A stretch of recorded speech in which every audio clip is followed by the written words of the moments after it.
Adobe announced some crazy updates on Adobe Max 2025 and इस video में हम Photoshop, Premiere Pro and After Effects के सारे updates के बारे में जानेंगे। Hello everyone, my name is Abhishek aka Design Subway and you are in the Design Subway YouTube channel. So without wasting any time, let's get started. So for me, सबसे बड़ा update was Adobe collaborating with all industry leading AI models. So we can use them in one place like Ideogram, Gemini, Runway और भी बहुत सारे। Now let's talk about Photoshop. Photoshop का सबसे best announcement था AI agent, यानी अब आप फोटोशॉप को कंट्रोल कर सकते हो, वो भी सिंपल टेक्स्ट प्रॉम्प्ट से। For example, name all my layers. ऐसे सिंपल प्रॉम्प्ट से आप अपनी लेयर्स को नाम दे सकते हो। ऑल्सो आप AI से पूछ सकते हो if there are any problems in my composition, और AI आपके डिजाइन को देख के सजेस्ट करेगा कि क्या सही है क्या नहीं। So this is very impressive feature और ये सच में बहुत हेल्पफुल होने वाला है। सेकेंड, आप अब फोटोशॉप में अपनी इमेज को डायरेक्टली अपस्केल कर सकते हो विद जनरेटिव अपस्केल। उसे यूज करने के लिए go to image and click on generative upscale. आप यहाँ अपनी इमेज के अकॉर्डिंग टोपैज या फायरफ्लाई सिलेक्ट कर सकते हो और इजीली अपनी इमेज को अपस्केल कर सकते हो 2x या 4x में। Let's talk about premier pro. देखो, so far for me the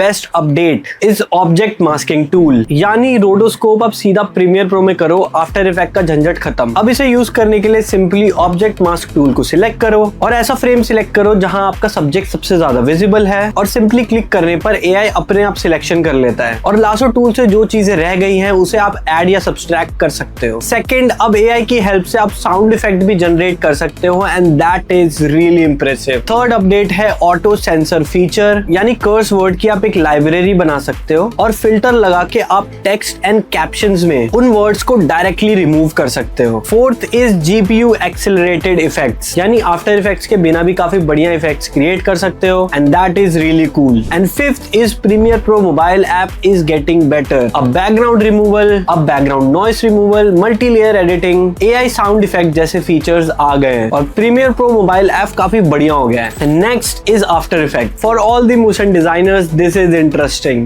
Now you can bring SVG file as a editable shape. After Effects automatically shape, stroke and fill को अलग-अलग layer में convert करके group कर देता है। अब और easy हो जाएगा आपके लिए motion graphics create करना। Second, 3D is improved. Now अब आप 3D shapes बना सकते हो and different materials भी ऐड कर सकते हो। Also अब आप up to 9 environmental lights add कर सकते हो। Third, अब you can key black and white वाले background footages very easily. Simply unmute effect search करो और drag and drop कर दो अपनी footage पे। Fire and smoke जैसी footages को key करना और easy हो गया है। Next update is from Lightroom because all your reflection removal tool is worth mentioning. Simply एक क्लिक में सारी reflection भी गायब हो जाती है और एक स्लाइडर से कंट्रोल भी कर सकते हो कि कितनी रिफ्लेक्शन रखनी है। Now let's talk about some cool stuff and projects. First is project light touch. इससे आप लाइट सोर्स की ब्राइटनेस को अपने हिसाब से एडजस्ट कर सकते हो एंड उसके अकॉर्डिंग आपकी फोटो का एनवायरनमेंट भी चेंज होता है। Second is project trace erase. With simple brush paint out the area and it will fill the area like magic, just like generative fill but much faster. Third is project frame forward. So अब आप generative fill use कर सकते हो, वो भी premiere pro में। मतलब आप अपनी वीडियो को चेंज कर सकते हो फोटोशॉप में, फॉर एग्जांपल जैसे किसी को रिमूव करना, कलर्स को चेंज करना, and this is a very cool tool. Fourth is project turn style. This one is really interesting. आप किसी भी ऑब्जेक्ट को ऐड करके उसे 3D में कन्वर्ट कर सकते हो, वो भी रियल टाइम में, and this is kind of cool. So here are some of my favourite updates and tell me in the comment box कि आपका फेवरेट अपडेट कौन सा है। मिलता हूं उससे नेक्स्ट वीडियो में। See you in the next one.